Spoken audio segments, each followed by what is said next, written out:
Hola, bienvenido al canal de Ciencia del Sueño. Me alegra que hayas llegado hasta aquí. Tal vez has pasado un día agitado, o quizás simplemente prefieres quedarte dormido mientras escuchas sobre los patrones invisibles que dan forma al mundo que te rodea. Sea como sea, esta noche es para ti. No tienes nada que hacer más que descansar. Deja que tu mente se suavice, que tu respiración se acompase y que tu cuerpo se relaje como si estuvieras flotando en el aire mismo. Porque esta noche no vamos a mirar hacia el espacio lejano ni hacia el interior de las células. Vamos a mirar hacia arriba, hacia algo que está siempre presente, pero que rara vez entendemos completamente. Vamos a hablar del clima, de las fuerzas que mueven el aire, del agua que viaja entre océanos y nubes, del calor que fluye desde el ecuador hacia los polos. Vamos a explorar los patrones que crean tormentas, la razón por la que el viento sopla y por qué algunas mañanas amaneces con niebla, mientras otras el cielo está perfectamente despejado. El clima es un sistema tan vasto que ningún pensamiento humano puede abarcarlo por completo, y sin embargo, sigue reglas simples: física, química, movimiento. Todo conspira para crear la atmósfera que respiras en este mismo momento.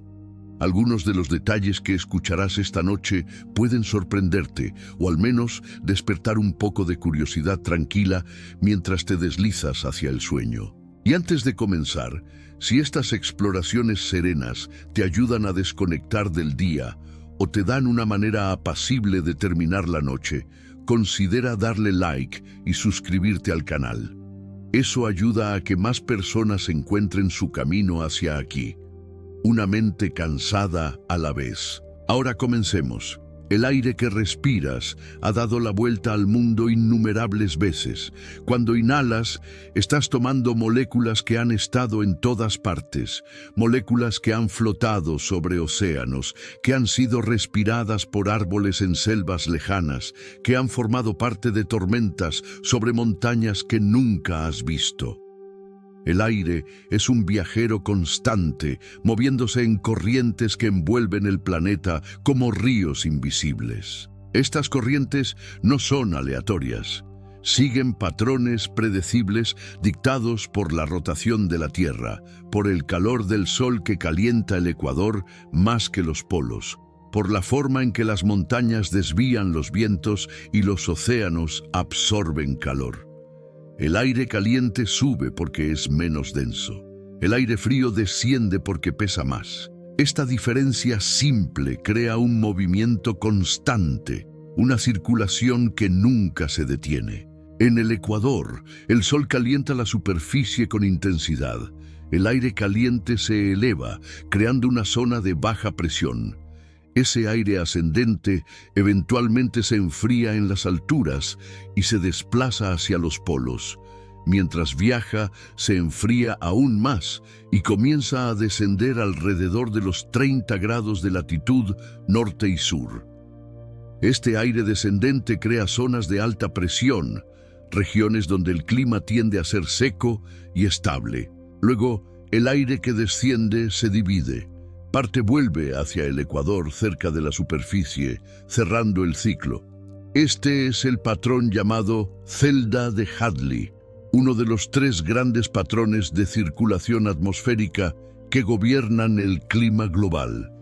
Es un movimiento lento, casi imperceptible día a día, pero constante como el latido de un corazón gigante. Y mientras este aire se mueve, la rotación de la Tierra lo desvía. En el hemisferio norte, los vientos se curvan hacia la derecha. En el hemisferio sur, hacia la izquierda.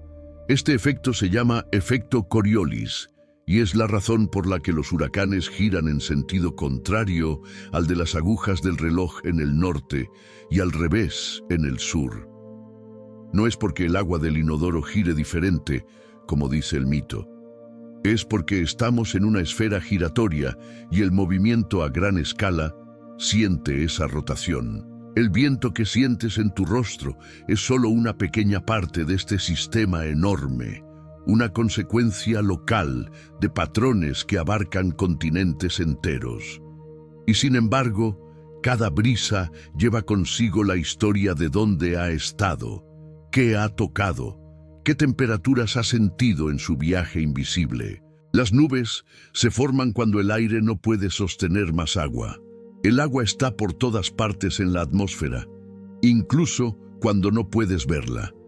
Existe como vapor, moléculas invisibles mezcladas con el aire. Pero el aire tiene un límite. Solo puede contener cierta cantidad de vapor de agua dependiendo de su temperatura. El aire caliente puede sostener mucho más vapor que el aire frío. Cuando el aire se enfría, llega a un punto donde no puede retener todo el vapor que lleva. Ese punto se llama punto de rocío. Cuando el aire alcanza su punto de rocío, el vapor de agua comienza a condensarse. Las moléculas se agrupan alrededor de pequeñas partículas en el aire, granos de polvo, sal marina, humo. Estas partículas actúan como núcleos de condensación, lugares donde las gotas pueden formarse. Miles de millones de gotas minúsculas se crean casi al mismo tiempo, flotando suspendidas en el aire. Y así nace una nube. Las nubes no son sólidas aunque lo parezcan desde abajo. Son niebla suspendida en el cielo. Cada gota es tan pequeña que la resistencia del aire la mantiene flotando, cayendo tan lentamente que las corrientes ascendentes pueden sostenerla en su lugar. Pero cuando las gotas chocan entre sí y se fusionan, crecen. Eventualmente se vuelven demasiado pesadas para flotar. Entonces caen. Y eso es la lluvia. Diferentes tipos de nubes cuentan diferentes historias sobre lo que está ocurriendo en la atmósfera. Las nubes altas y delgadas, como los cirros, están hechas de cristales de hielo, no de gotas de agua. Se forman a altitudes donde el aire es extremadamente frío, tan alto que puedes ver a través de ellas hacia el azul del cielo. Las nubes bajas y grises, como los estratos, cubren el cielo como una manta, bloqueando el sol y creando días apagados y uniformes. Las nubes más dramáticas son las cumulonimbus, las nubes de tormenta. Se elevan como torres gigantes, a veces alcanzando alturas de más de 15 kilómetros. Dentro de ellas, corrientes de aire ascendente y descendente chocan violentamente, creando turbulencia, electricidad estática y finalmente rayos. Son fábricas de clima extremo y su sola presencia en el horizonte puede cambiar todo el día. Mirar las nubes es observar el estado del aire, ver cómo el invisible se vuelve visible por un momento antes de deshacerse nuevamente. Las nubes son transitorias, cambiando de forma constantemente, apareciendo y desapareciendo según el aire se eleva, se enfría, se calienta o se mueve. Son efímeras, pero hermosas, y mientras te quedas dormido esta noche, hay nubes formándose y disolviéndose en algún lugar del mundo, sostenidas por fuerzas que no descansan. La lluvia no siempre alcanza el suelo. Hay fenómenos donde la lluvia cae desde una nube, pero se evapora antes de tocar la tierra. Esto sucede en climas muy secos, donde el aire cerca del suelo es tan caliente y seco que las gotas se evaporan a mitad de camino. Puedes ver las cortinas de lluvia colgando del cielo, rayas oscuras que descienden pero que nunca llegan. Este fenómeno se llama virga y crea paisajes extraños donde el cielo llora pero la tierra permanece seca. Cuando la lluvia sí llega al suelo, completa un ciclo que ha estado ocurriendo durante miles de millones de años. El agua que cae ha estado en el océano, en ríos, en lagos. Fue evaporada por el calor del sol, llevada por el viento a través de continentes, condensada en nubes y finalmente liberada de nuevo hacia la superficie. Esa misma agua volverá a fluir por ríos, será absorbida por plantas, bebida por animales, evaporada otra vez. Es un ciclo sin fin, sin principio, solo movimiento constante. Lo fascinante es que el agua que cae hoy podría ser la misma agua que cayó hace millones de años en el mismo lugar, o podría haber viajado por todo el planeta antes de volver. No hay forma de saberlo. El agua no tiene memoria de dónde ha estado. Solo sigue los caminos que la física le muestra, evaporándose donde hay calor, condensándose donde hay frío, cayendo donde la gravedad la llama. Y cada gota que cae lleva consigo la historia invisible de su viaje. Ha tocado océanos, ha flotado en nubes, ha sido parte de tormentas y de calmas. Y ahora está aquí, regresando a la tierra, lista para comenzar el ciclo una vez más. El viento sopla porque el aire busca equilibrio. La atmósfera está constantemente tratando de igualar las diferencias de presión.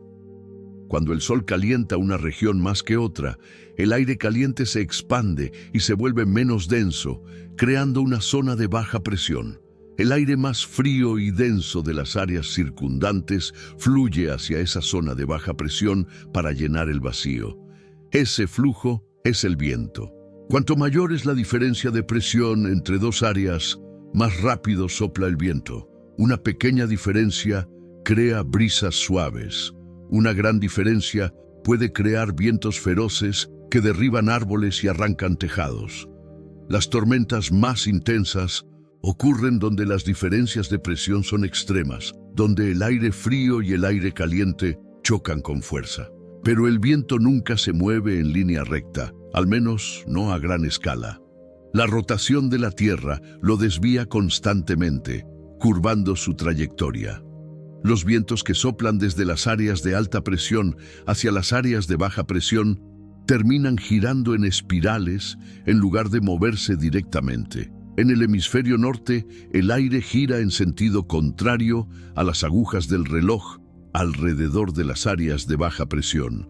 En el hemisferio sur, gira en el sentido de las agujas del reloj. Estas espirales gigantes de viento se llaman ciclones, cuando están asociadas con baja presión, y anticiclones, cuando están asociadas con alta presión.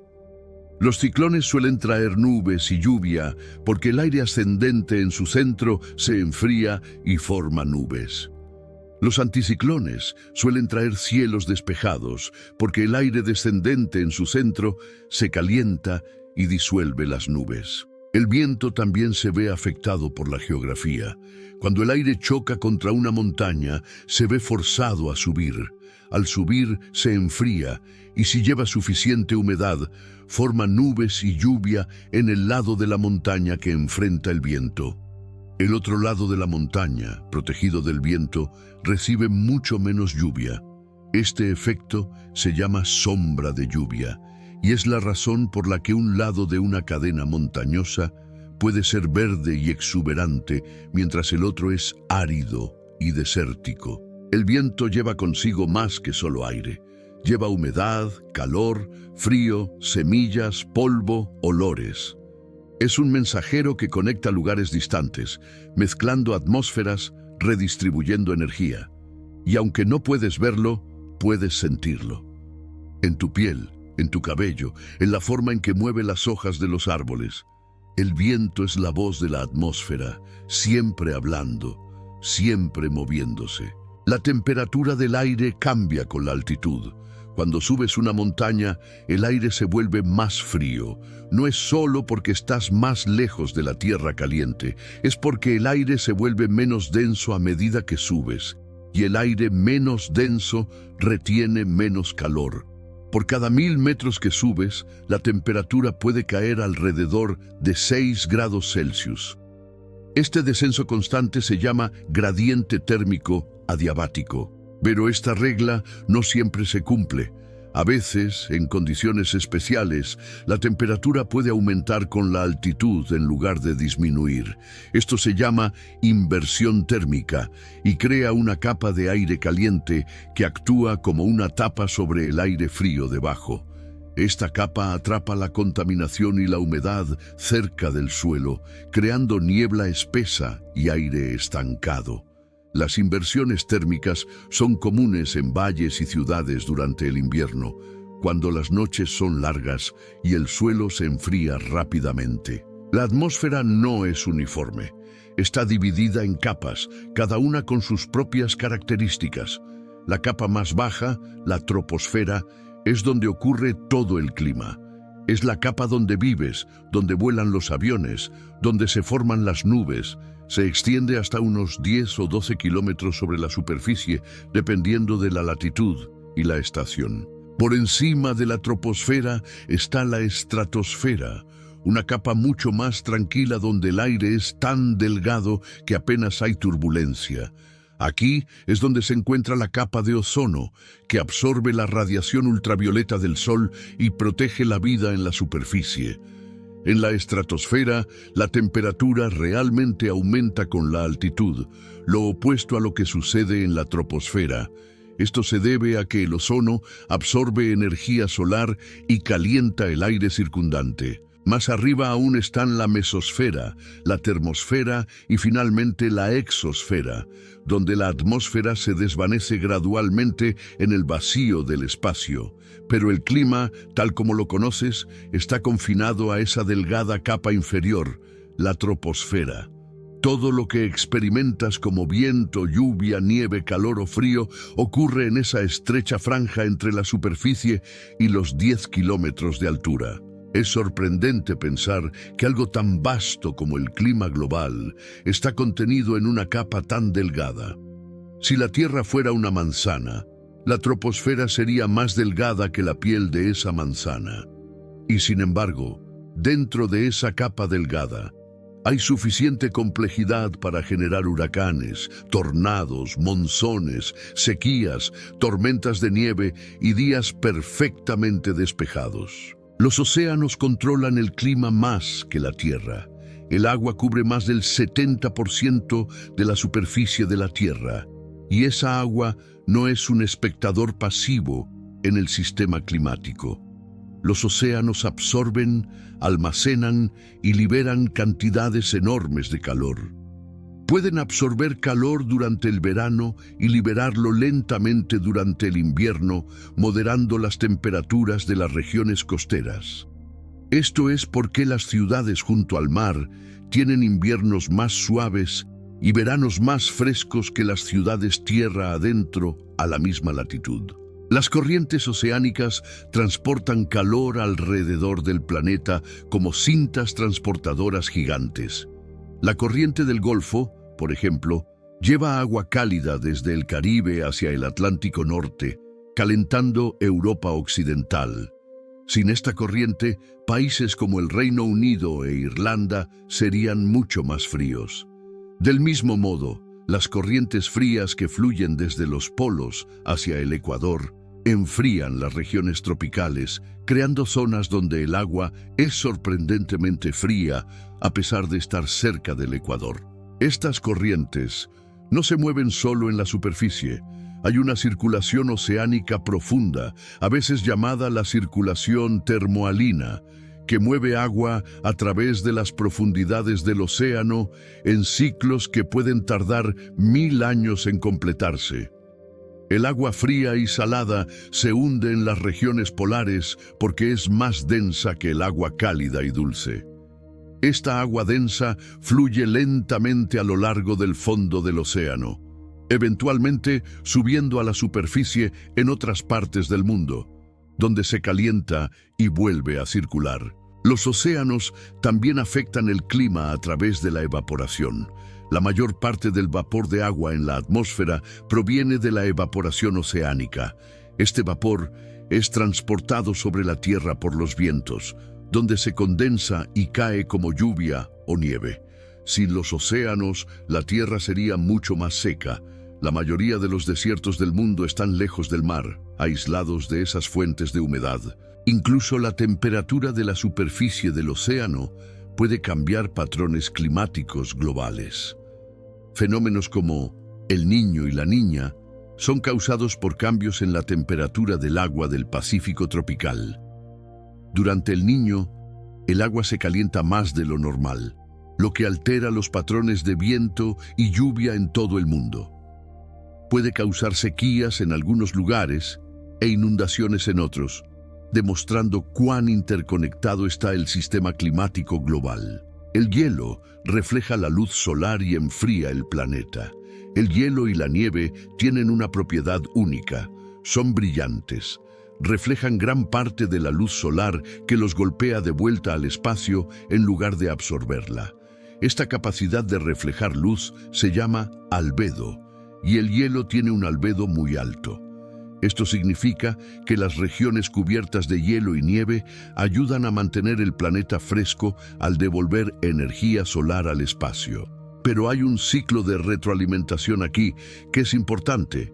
Cuando el hielo se derrite, expone superficies más oscuras debajo, como océano o tierra. Estas superficies oscuras tienen un albedo mucho más bajo, lo que significa que absorben más luz solar en lugar de reflejarla. Esto calienta la región, lo que derrite más hielo, lo que expone más superficie oscura, lo que calienta aún más. Es una retroalimentación positiva que amplifica el calentamiento inicial. Este proceso está ocurriendo ahora en las regiones polares. El Ártico está perdiendo hielo marino a un ritmo acelerado. A medida que el hielo desaparece, el océano oscuro debajo absorbe más calor, calentándose aún más rápido que el resto del planeta. Este calentamiento amplificado en el Ártico está cambiando los patrones de viento y clima en todo el hemisferio norte, afectando incluso regiones muy lejanas del polo. El hielo también actúa como un aislante. En el invierno, el hielo marino ayuda a separar el océano relativamente cálido del aire extremadamente frío arriba. Sin esa capa de hielo, el océano liberaría mucho más calor a la atmósfera, cambiando las temperaturas y los patrones de presión. Cuando el hielo se derrite, estos patrones cambian y el sistema climático responde de formas que todavía estamos tratando de entender completamente. El hielo también almacena agua dulce. La mayor parte del agua dulce del planeta está encerrada en capas de hielo y glaciares, no en ríos y lagos. Si todo ese hielo se derritiera, el nivel del mar subiría decenas de metros, inundando ciudades costeras en todo el mundo. Es una cantidad asombrosa de agua congelada y esperando, mantenida en su lugar solo por temperaturas bajo cero. Las tormentas obtienen su energía del calor del océano. Los huracanes, tifones y ciclones tropicales son básicamente motores térmicos gigantes que convierten el calor del océano en viento. Necesitan agua cálida para formarse, generalmente al menos 26 grados Celsius. Cuando el aire caliente y húmedo se eleva desde la superficie del océano, crea una zona de baja presión debajo. Más aire fluye hacia esa zona de baja presión, se calienta, absorbe humedad y también se eleva. A medida que el aire asciende, se enfría y el vapor de agua se condensa, liberando calor. Ese calor liberado calienta el aire circundante, haciéndolo subir aún más rápido. Este proceso de retroalimentación puede volverse increíblemente poderoso bajo las condiciones correctas. El aire gira debido al efecto Coriolis, y si las condiciones son favorables, la tormenta se organiza en una espiral giratoria con vientos que pueden superar los 250 kilómetros por hora. En el centro de un huracán maduro está el ojo, una región de calma donde el aire desciende suavemente. El ojo puede tener cielos despejados y vientos ligeros, rodeado por una pared de nubes donde los vientos son más fuertes. Es uno de los fenómenos más dramáticos de la naturaleza, una tormenta tan grande que puede verse desde el espacio, girando lentamente sobre el océano como un remolino blanco gigante. Pero los huracanes tienen una debilidad: necesitan agua cálida para sobrevivir. Cuando se mueven sobre tierra o sobre aguas más frías, pierden su fuente de energía. El aire deja de calentarse y humedecerse, la tormenta se debilita y eventualmente se disipa.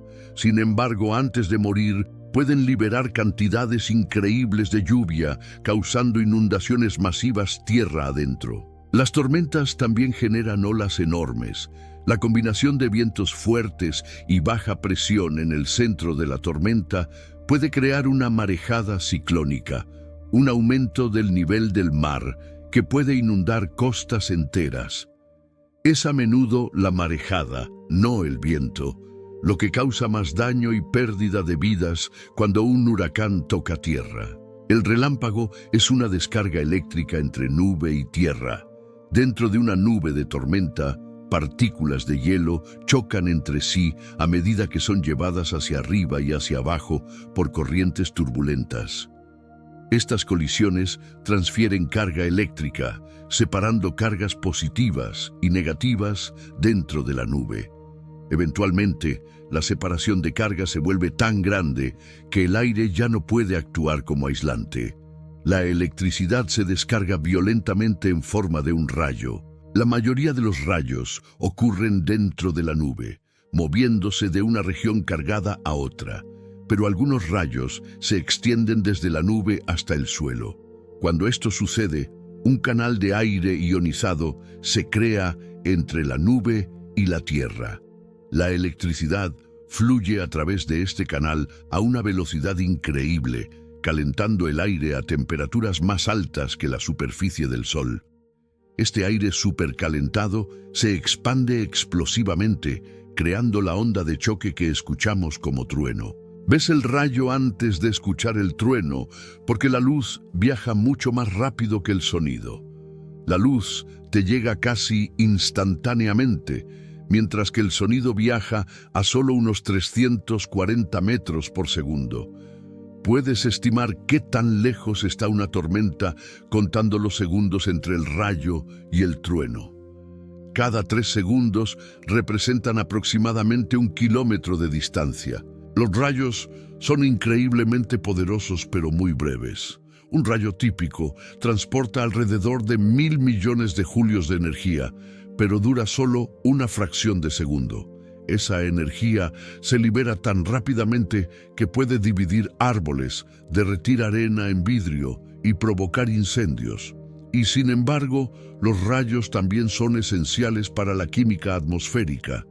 Ayudan a fijar nitrógeno del aire, convirtiéndolo en compuestos que pueden ser utilizados por plantas y otros organismos. Cada segundo hay alrededor de 100 rayos golpeando la Tierra en algún lugar. Es un proceso constante, una descarga eléctrica global que nunca se detiene. Mientras tú descansas esta noche, tormentas eléctricas están ocurriendo en algún rincón del planeta, iluminando el cielo con destellos brillantes y llenando el aire con el rugido del trueno. La nieve se forma cuando las gotas de agua se congelan en las nubes. No toda la lluvia cae como agua líquida. Cuando la temperatura en una nube es lo suficientemente fría, el vapor de agua se congela directamente en cristales de hielo en lugar de formar gotas. Estos cristales de hielo crecen a medida que más vapor de agua se congela sobre ellos, formando estructuras delicadas y complejas que llamamos copos de nieve. Cada copo de nieve es único. La forma exacta que toma un cristal de hielo depende de la temperatura y la humedad a medida que se forma. Pequeños cambios en estas condiciones pueden crear formas radicalmente diferentes. Algunos copos son placas hexagonales planas, otros son agujas largas y delgadas. Algunos forman estrellas elaboradas con ramas intrincadas. La variedad es asombrosa y, sin embargo, todos comparten la simetría hexagonal básica que refleja la estructura molecular del hielo. Cuando estos copos de nieve caen a través de la atmósfera, pueden derretirse si pasan a través de una capa de aire cálido. Si se derriten completamente y luego vuelven a congelarse antes de llegar al suelo, se convierten en granizo o aguanieve. Pero si la temperatura se mantiene bajo cero todo el camino hasta el suelo, los copos llegan intactos como nieve. La nieve no es solo agua congelada. Es una estructura compleja llena de aire. Los copos de nieve individuales son, en su mayoría, espacio vacío. lo que hace que la nieve recién caída sea ligera y esponjosa. A medida que la nieve se asienta, los copos se compactan y el aire es expulsado, haciendo que la nieve se vuelva más densa. Pero incluso la nieve compactada retiene mucho aire atrapado, lo que la convierte en un buen aislante. Es por eso que los animales pueden excavar madrigueras en la nieve para protegerse del frío. La nieve también refleja la luz de manera única. Es blanca porque los cristales de hielo dispersan todas las longitudes de onda de luz visible por igual. Pero bajo ciertas condiciones de iluminación, la nieve puede parecer azulada, especialmente en sombras profundas o en grietas de glaciares. Esto se debe a que la luz azul penetra más profundamente en el hielo antes de ser dispersada de vuelta. La niebla es solo una nube que toca el suelo. No hay diferencia física entre niebla y nubes. Ambas están hechas de gotas de agua suspendidas en el aire. La única diferencia es la altitud. Cuando una nube se forma a nivel del suelo o cuando desciende hasta tocar la superficie, la llamamos niebla. La niebla se forma de varias maneras. La niebla de radiación ocurre en noches claras y tranquilas, cuando el suelo se enfría rápidamente, enfriando el aire directamente sobre él hasta el punto de rocío. La niebla de advección ocurre cuando aire cálido y húmedo se mueve sobre una superficie fría, como cuando el aire marino cálido fluye sobre agua oceánica fría. El aire se enfría desde abajo, el vapor se condensa y se forma niebla. La niebla puede ser increíblemente densa, reduciendo la visibilidad a solo unos metros. Caminar a través de niebla espesa es una experiencia surrealista donde el mundo se desvanece en blanco grisáceo y los sonidos se amortiguan.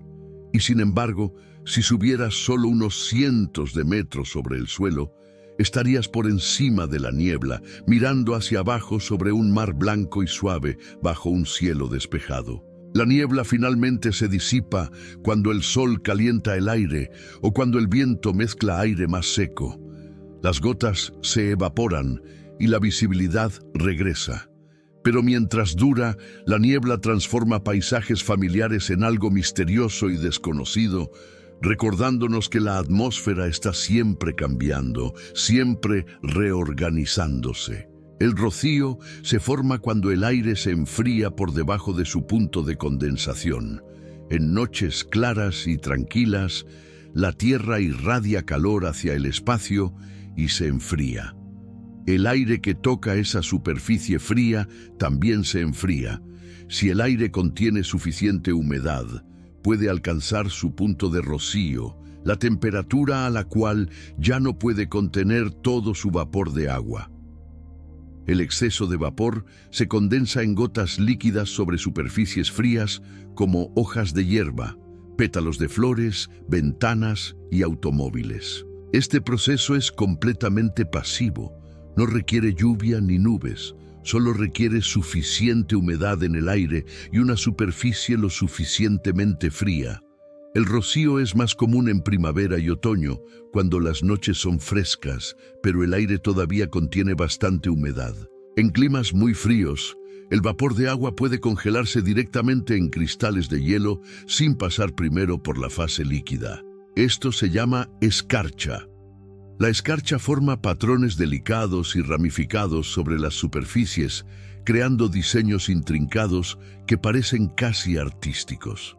Como la nieve, cada patrón de escarcha es único, determinado por las condiciones microscópicas donde se forma. Tanto el rocío como la escarcha son formas de agua que regresan temporalmente a la superficie antes de evaporarse nuevamente cuando sale el sol. Son parte del ciclo del agua, momentos fugaces donde el vapor invisible se vuelve visible antes de desaparecer una vez más en el aire. El clima cambia con las estaciones debido a la inclinación del eje de la Tierra. La Tierra no gira perfectamente vertical. Su eje de rotación está inclinado aproximadamente 23 grados y medio con respecto a su plano orbital alrededor del Sol. Esta inclinación significa que diferentes partes de la Tierra reciben diferentes cantidades de luz solar a lo largo del año. Cuando el hemisferio norte está inclinado hacia el Sol, recibe luz solar más directa y durante más horas cada día. Esto es verano en el norte. Al mismo tiempo, el hemisferio sur está inclinado alejándose del Sol, recibiendo luz solar menos directa y días más cortos. Es invierno allí. 6 meses después, la situación se invierte. El sur experimenta verano mientras el norte experimenta invierno. En el Ecuador, la inclinación tiene menos efecto. La luz solar es relativamente constante durante todo el año. No hay verdadero invierno o verano, solo estaciones húmedas y secas que dependen más de los patrones de viento y precipitación que de cambios en la temperatura. Los solsticios marcan los extremos de este ciclo. El solsticio de verano ocurre cuando uno de los hemisferios está inclinado más directamente hacia el Sol, creando el día más largo del año. El solsticio de invierno ocurre cuando ese hemisferio está inclinado más lejos del Sol, creando la noche más larga. Entre estos extremos están los equinoccios, cuando el día y la noche tienen aproximadamente la misma duración en todas partes de la Tierra. Es este baile lento entre la Tierra y el Sol, impulsado por una inclinación que ha permanecido estable durante millones de años, lo que crea el ritmo de las estaciones. Y ese ritmo ha moldeado la vida en la Tierra de formas innumerables, desde la migración de animales hasta los ciclos de cultivo humanos, desde la floración de plantas hasta el letargo invernal de los osos. La presión atmosférica disminuye con la altitud. La atmósfera es una capa de gas sostenida contra la Tierra por la gravedad. Tiene peso. Todo el aire sobre tu cabeza está presionando hacia abajo, creando presión atmosférica. A nivel del mar, esta presión es de aproximadamente 1013 milibares o una atmósfera estándar. Es suficiente presión para sostener una columna de mercurio de 76 centímetros de altura en un barómetro. Pero a medida que subes, hay menos aire sobre ti. La presión disminuye. En la cima del monte Everest, a más de 8.800 metros, la presión atmosférica es solo alrededor de 1/3 de la presión al nivel del mar. Hay mucho menos oxígeno disponible para respirar, lo que hace que escalar a esas altitudes sea extremadamente difícil sin oxígeno suplementario. Los cambios en la presión atmosférica también afectan el clima. Las áreas de alta presión suelen estar asociadas con cielos despejados y clima tranquilo, porque el aire descendente inhibe la formación de nubes. Las áreas de baja presión suelen traer nubes y lluvia, porque el aire ascendente se enfría y condensa humedad. Los barómetros miden estos cambios de presión y durante siglos han sido herramientas importantes para predecir el clima. Una caída rápida en la presión atmosférica a menudo señala que se acerca una tormenta. Un aumento constante sugiere que el clima se está despejando. Es una forma simple pero efectiva de leer las intenciones de la atmósfera.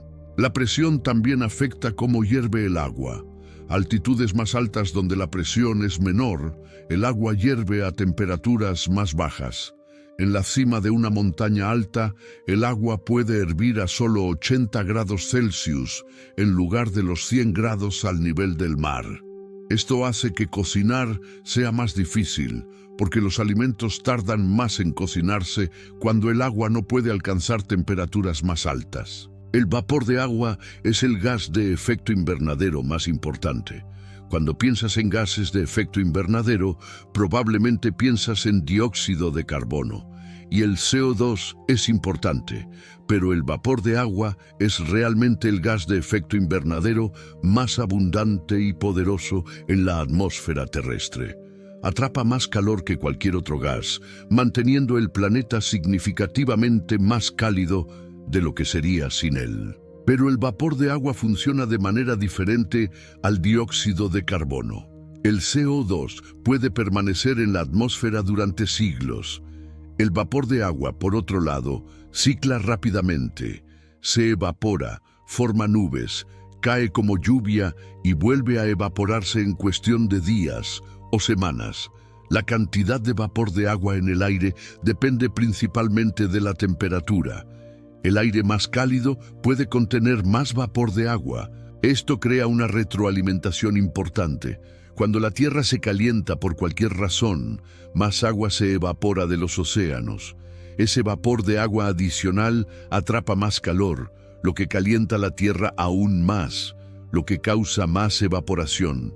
Es una retroalimentación positiva que amplifica cualquier calentamiento inicial. Pero el vapor de agua también forma nubes, y las nubes tienen efectos complejos sobre el clima.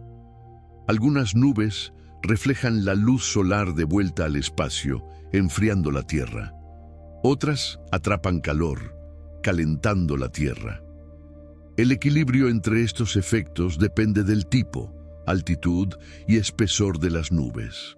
Es uno de los aspectos más complicados de predecir cómo cambiará el clima en el futuro. Lo que es claro es que el vapor de agua amplifica otros cambios climáticos. Si algo más calienta la Tierra, como el aumento de CO2, el vapor de agua magnifica ese efecto. Si algo enfría la Tierra, como una erupción volcánica grande, menos vapor de agua en el aire amplifica ese enfriamiento. Es un multiplicador, no un impulsor, pero un multiplicador poderoso. Los desiertos existen debido a patrones de circulación atmosférica. Podrías pensar que los desiertos existen simplemente porque no llueve allí, pero la pregunta más profunda es, ¿por qué no llueve? Y la respuesta está en la circulación atmosférica global. Muchos de los grandes desiertos del mundo, como el Sahara, los desiertos de Arabia y los desiertos del suroeste de Estados Unidos, están ubicados alrededor de los 30 grados de latitud norte y sur. Esta no es coincidencia, es donde el aire que se elevó en el Ecuador desciende nuevamente. Ese aire descendente se calienta a medida que es comprimido por la presión atmosférica creciente.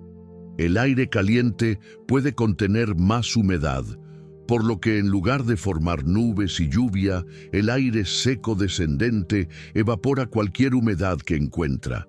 Las nubes se disuelven, la lluvia se evita. El resultado es clima despejado, seco y estable, perfecto para formar desiertos. Otros desiertos se forman por razones diferentes. Los desiertos de sombra de lluvia, como el desierto de Gobi, existen porque están protegidos de los vientos húmedos por cadenas montañosas. El desierto de Atacama, en Chile, es uno de los lugares más secos de la Tierra, ubicado entre los Andes y una corriente oceánica fría que estabiliza el aire y previene la formación de nubes. Los desiertos no son necesariamente calientes. Algunos de los desiertos más grandes del mundo, como la Antártida y partes del Ártico, son extremadamente fríos. Lo que los hace desiertos no es la temperatura, sino la falta de precipitación. La Antártida recibe muy poca nieve cada año, técnicamente clasificándola como un desierto a pesar de estar cubierta de hielo. Vivir en un desierto requiere adaptaciones extremas. Las plantas desarrollan raíces profundas, hojas pequeñas o inexistentes y la capacidad de almacenar agua. Los animales son nocturnos, evitando el calor del día. Algunos nunca beben agua, obteniendo toda la humedad que necesitan de su comida. Es un ambiente hostil, pero la vida encuentra formas de persistir esperando pacientemente las raras lluvias que eventualmente llegan. Las estaciones del año son opuestas en los hemisferios norte y sur. Cuando es invierno en América del Norte, es verano en Australia. Cuando las hojas caen en Europa, los árboles florecen en Argentina. Esta oposición es directamente el resultado de la inclinación del eje de la Tierra. Los dos hemisferios se turnan inclinándose hacia el Sol, creando veranos e inviernos alternados. Esto significa que la Tierra en su conjunto siempre está experimentando todas las estaciones simultáneamente. En algún lugar es primavera, mientras en otro lugar es otoño. En algún lugar nieva, mientras en otro lugar la gente va a la playa. Es un recordatorio de que el clima no es global, en el sentido de que todos experimentan lo mismo. Es profundamente local, moldeado tanto por tu posición en el planeta como por la época del año. En el Ecuador, esta danza estacional se vuelve casi imperceptible. Los días y las noches son aproximadamente de la misma duración todo el año. La temperatura cambia poco de mes a mes. En lugar de 4 estaciones, muchas regiones ecuatoriales experimentan 2, estación húmeda y estación seca, impulsadas más por desplazamientos en los patrones de viento que por cambios en el ángulo del sol. Pero a medida que te alejas del Ecuador, las estaciones se vuelven más pronunciadas. En latitudes altas, los veranos traen días que parecen no terminar nunca, mientras que los inviernos sumergen la Tierra en oscuridad casi constante. Estas regiones polares experimentan los extremos más dramáticos, donde el sol puede no ponerse durante meses en verano o no salir durante meses en invierno. Las estaciones también han moldeado culturas humanas. Festivales, calendarios agrícolas, tradiciones de vestimenta, arquitectura, todo refleja el ritmo estacional de la región donde se desarrollaron. Las estaciones son más que solo clima. Son marcadores del tiempo, patrones que estructuran la vida en la Tierra de formas que sentimos profundamente incluso si no las articulamos conscientemente. Los monzones son vientos estacionales que cambian de dirección. La palabra monzón viene del árabe mausim, que significa estación. Los monzones son patrones de viento que cambian de dirección con las estaciones, trayendo lluvia masiva durante parte del año y clima seco durante el resto. El monzón más conocido es el monzón del sur de Asia, que afecta a India, Bangladesh, Pakistán y regiones circundantes. Durante el verano, la Tierra se calienta más rápido que el océano.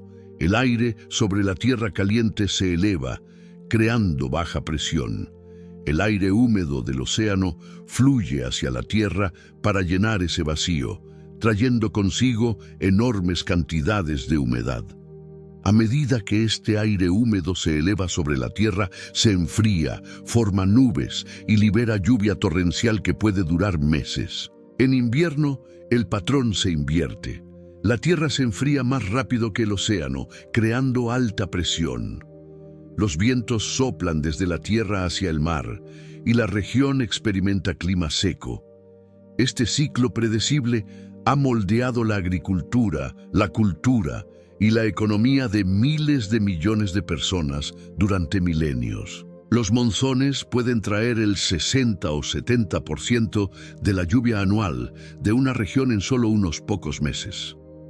Esta lluvia es esencial para la agricultura, llenando ríos, recargando acuíferos y permitiendo que los cultivos crezcan. Pero demasiada lluvia en muy poco tiempo puede causar inundaciones devastadoras. Los monzones son tanto una bendición como un peligro, una fuerza de la naturaleza que debe ser respetada. Otros lugares experimentan sistemas monzónicos similares. El oeste de África, el norte de Australia y partes de las Américas tienen todos variaciones de vientos estacionales que traen lluvias y sequías alternadas.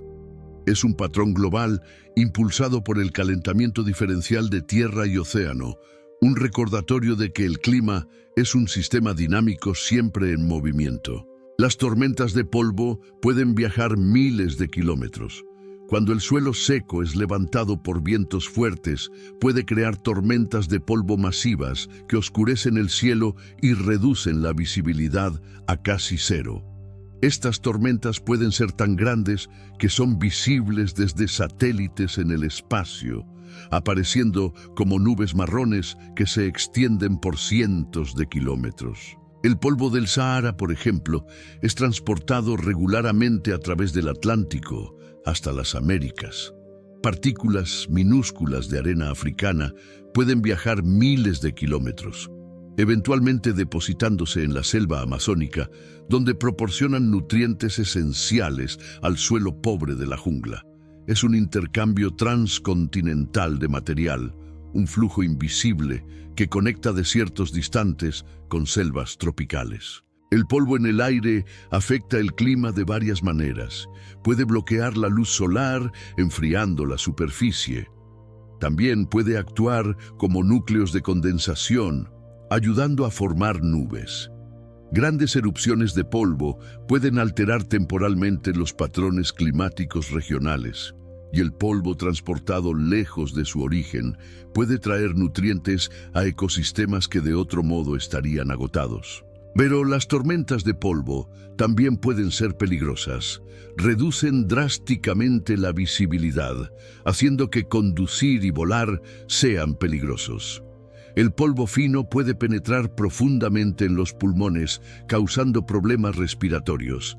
Y las tormentas de polvo severas pueden erosionar la capa superficial del suelo, llevándose el suelo fértil y dejando atrás tierra degradada. Las tormentas de polvo son más comunes en regiones áridas con poca vegetación para sostener el suelo, pero también pueden ocurrir en áreas agrícolas, donde el suelo ha sido sobretrabajado y dejado expuesto. El Dust Bowl de la década de 1930 en Estados Unidos fue causado en parte por prácticas agrícolas que despojaron a la tierra de su cubierta vegetal natural, dejándola vulnerable al viento. El arco iris se forma cuando la luz solar atraviesa gotas de lluvia. Cuando la luz blanca del sol entra en una gota de agua, se dobla o refracta, porque la luz viaja más lentamente en el agua que en el aire. Diferentes colores de luz se doblan en ángulos ligeramente diferentes.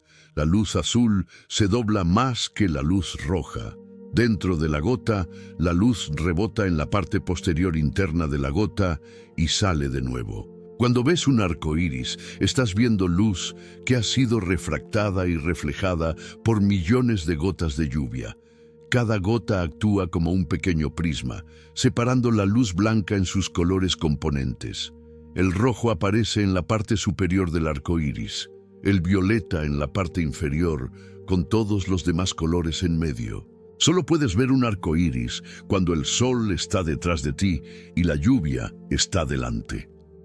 El ángulo entre el sol, tú y el arco iris es siempre el mismo.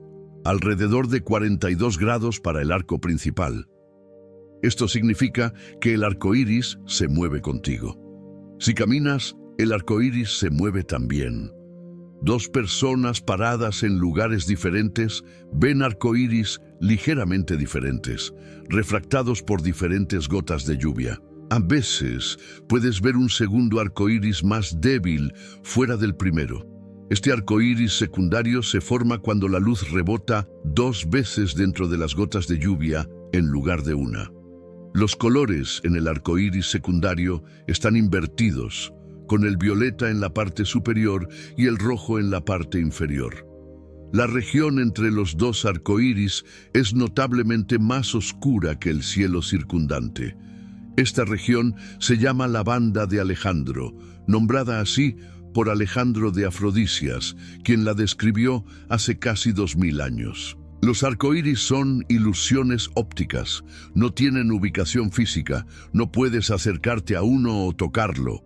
Existen solo como patrones de luz que alcanzan tu ojo desde ángulos específicos. Y sin embargo, durante milenios han fascinado a los humanos, apareciendo en mitos, arte y como símbolos de esperanza y promesa. Son efímeros, fugaces y perfectamente hermosos. El granizo se forma en tormentas con corrientes ascendentes muy fuertes. El granizo no es simplemente lluvia congelada. Se forma de una manera más compleja, requiriendo condiciones específicas dentro de tormentas poderosas.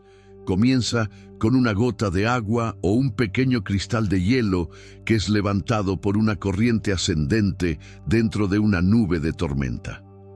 A medida que sube, el agua se congela a su alrededor en capas. Si la corriente ascendente es lo suficientemente fuerte, el granizo en crecimiento puede ser levantado repetidamente a diferentes niveles de la nube, acumulando capa tras capa de hielo.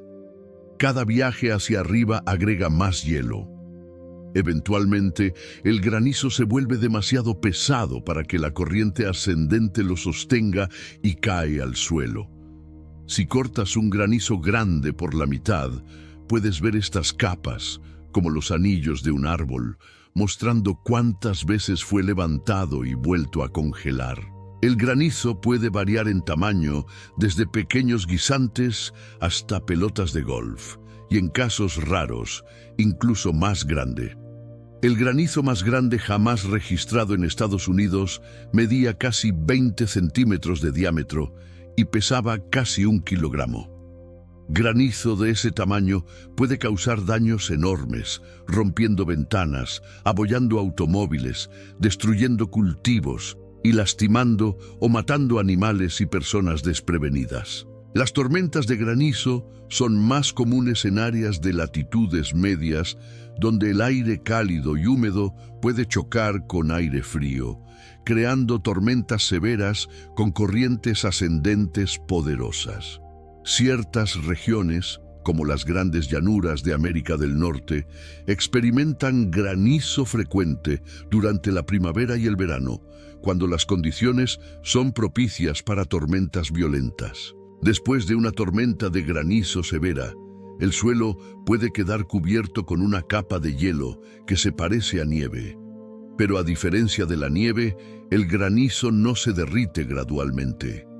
Bajo el sol cálido de verano, puede desaparecer sorprendentemente rápido, dejando atrás solo charcos de agua y recuerdos de un evento atmosférico dramático. Los tornados son embudos de aire que giran violentamente.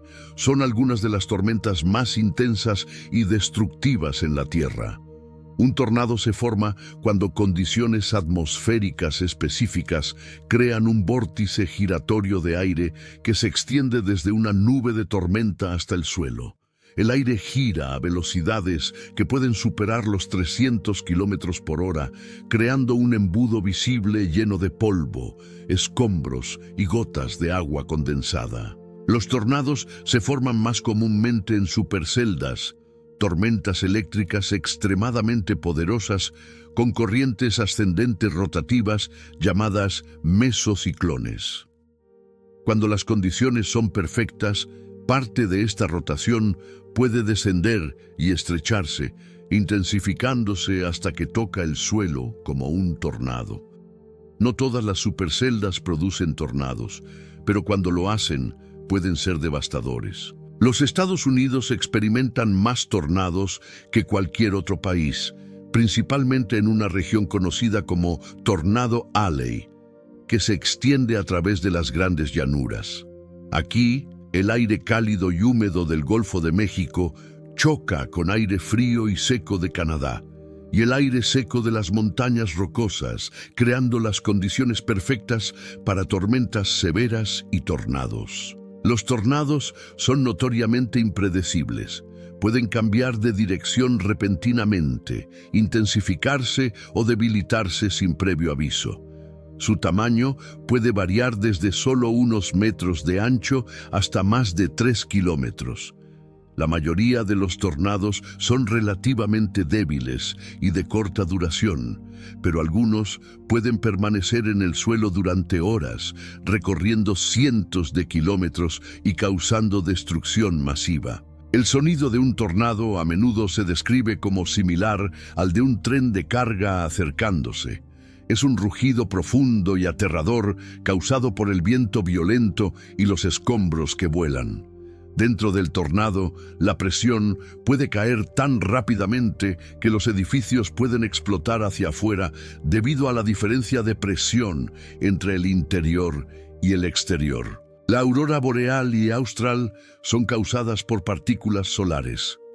Aunque las auroras no son estrictamente fenómenos climáticos, son manifestaciones visibles de la interacción entre la Tierra y el clima espacial.